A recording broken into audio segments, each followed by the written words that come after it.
The word timeline implies something more orderly than what actually happens inside the avoidant after a significant loss. It implies stages with clear borders, a progression that moves in one direction, a process that has a discernible beginning, and a predictable arc towards some form of resolution.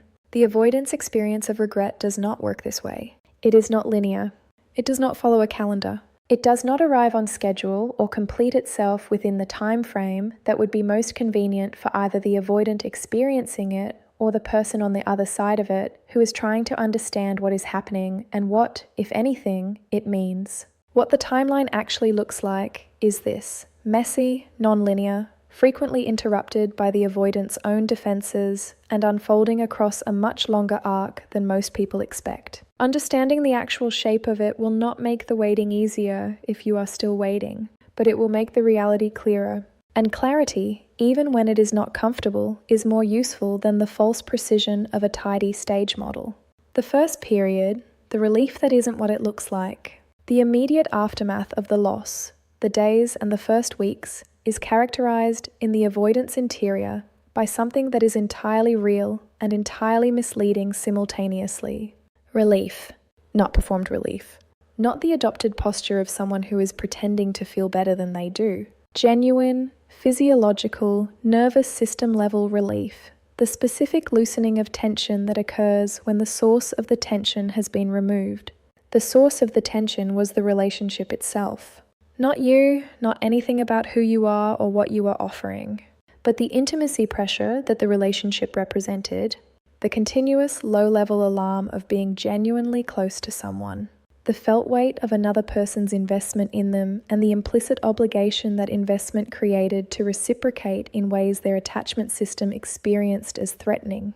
This alarm, which was present throughout the relationship and required continuous management, goes quiet when the relationship ends. And the quiet feels, to a nervous system that has been on alert, like peace. The avoidant in this period is not pretending to be fine. They are, in the specific and limited sense of a system that is no longer under the pressure it was under, genuinely experiencing something that resembles fine.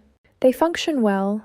They may socialize more easily. They sleep without the ambient anxiety that closeness generates. They experience what they interpret and what the people around them observe as equilibrium. This period can last anywhere from a few days to several months. Its duration is determined by the depth of the original attachment and the effectiveness of the avoidance suppression, both of which vary significantly between individuals and situations. In cases of very deep attachment, the relief period is often surprisingly short. In cases where the avoidant is particularly skilled at suppression or particularly invested in the narrative of their own self-sufficiency, it can extend considerably. But it ends, not through any decision, through the pressure of what is underneath it. The second period, the intrusions begin. The first sign that the relief period is giving way to something more complex is not dramatic. It is not a breakdown or a visible deterioration or any outward sign that something significant is shifting beneath the surface. It is the arrival of what can be described as intrusions, unbidden, unprompted thoughts and feelings about you that surface through the ordinary texture of the avoidance day with a frequency and an insistence that their suppression cannot fully manage. The intrusions are triggered by the mundane, a song, a particular quality of light at a particular time of day, a phrase in a conversation that carries your association, a situation that would previously have produced the instinct to tell you about it, an instinct that fires before the avoidant has had time to intercept it, and that finds in firing the specific emptiness of the person it was reaching toward no longer being there. In this period, the avoidant does not yet experience these intrusions as grief. They are managed, catalogued as incidental, attributed to habit rather than to loss, addressed through the various redirection strategies the avoidant has available. A shift of attention, a change of activity, the deliberate orientation towards something else. The intrusion is noticed and then, as quickly as possible, set aside, but the setting aside becomes incrementally more effortful.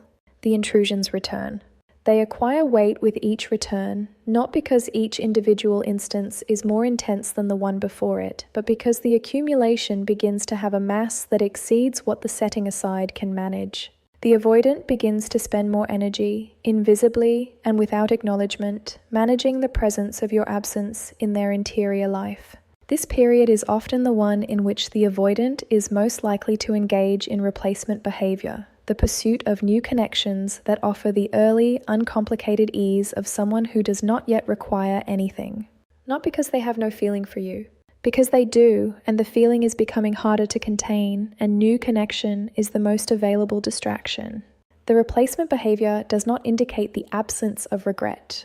It indicates its approach. The third period, the comparative diminishment.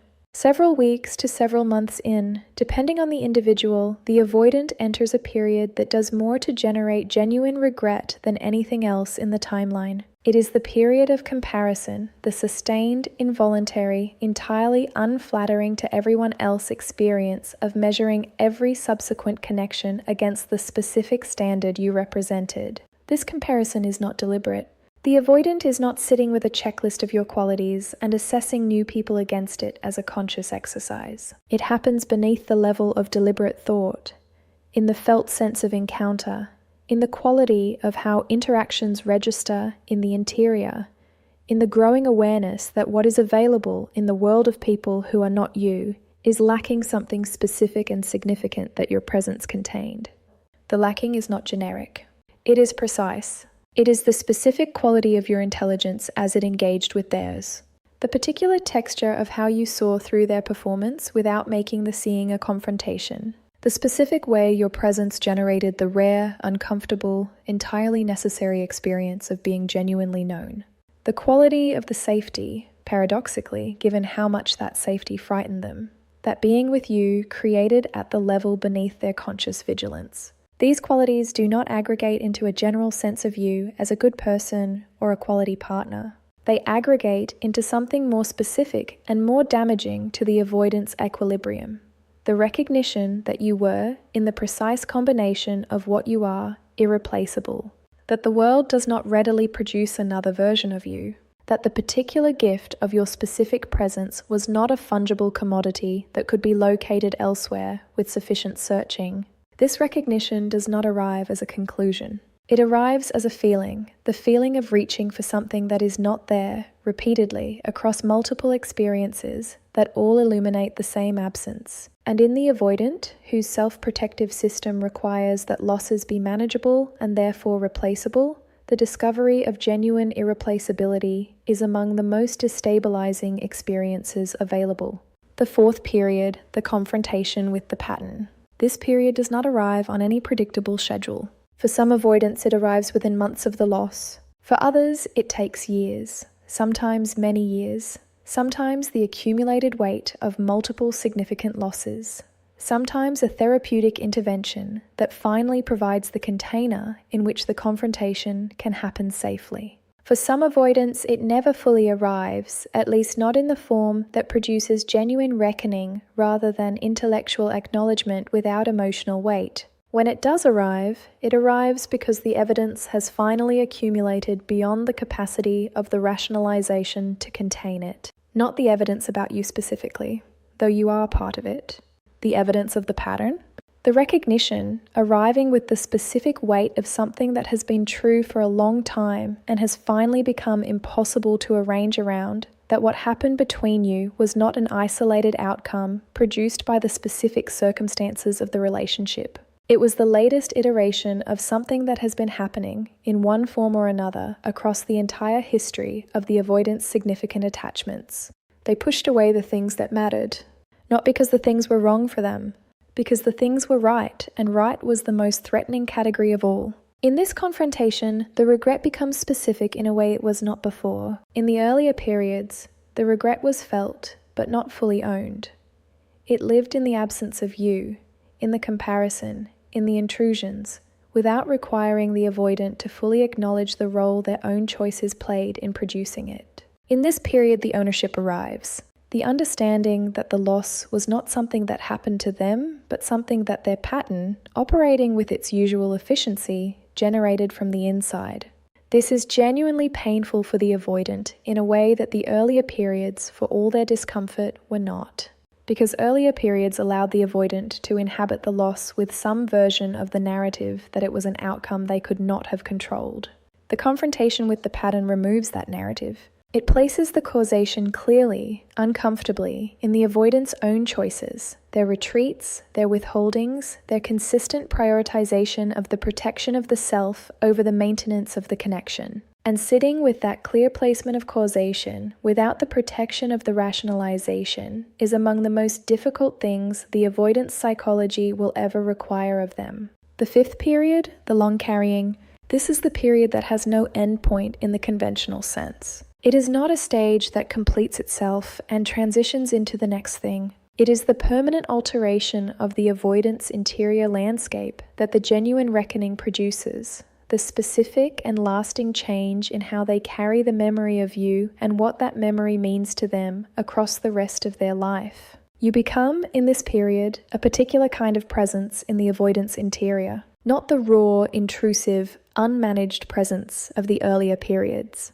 Something more settled, more integrated into the avoidance understanding of their own history and their own patterns and the specific costs that those patterns have exacted. The memory of you does not occupy the same urgent, destabilizing territory it occupied in the periods of active grief, but it does not disappear. It does not fade into the general background of past relationships that were significant once and are now simply past. It persists with a specific quality, a tenderness perhaps, the particular tenderness that the avoidant develops around the memory of someone who genuinely reached them, who came closer than the defenses were designed to allow, who saw the real version of them and stayed for the seeing. A quality of reckoning, the ongoing, quiet awareness of what was possible and what was chosen instead. A standard, the way you become the measure against which subsequent connections are assessed, not consciously or deliberately, but in the felt sense of what genuine connection requires and what settling for less feels like. The regret in this period is not sharp. It does not arrive in spikes of acute pain the way it did in the earlier periods. It is more like a weather condition, present in the background, affecting the quality of the interior landscape without being the foreground of experience on any given day. The avoidant has, by this point, integrated the loss into their understanding of themselves in a way that means it no longer destabilizes. But integration is not resolution. It does not mean the loss is over. It means the loss has been absorbed into the permanent geography of who the avoidant is, the specific shape of what they carry, silently, in the place where the things that genuinely change them live. What the timeline means for you. If you are reading this from the position of someone who is in the acute pain of the loss, in the early period when the avoidance apparent equanimity is reading as confirmation that you were never as significant as you believed, the timeline is not a comfort. It does not make the present pain smaller. It does not change what is happening in your life right now, which is real and which deserves to be taken seriously, rather than managed through the reassurance of what the avoidant is experiencing on their own schedule in their own interior. What it offers is a different frame, not a reason to wait. The timeline is not an invitation to suspend your own healing and your own life in anticipation of the avoidant's eventual reckoning. The reckoning is theirs. It happens on their schedule, through their process, with or without the knowledge that you are somewhere out there, living your life. Your healing does not require it.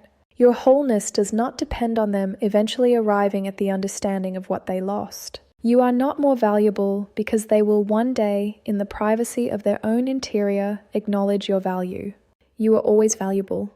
The acknowledgement was always overdue.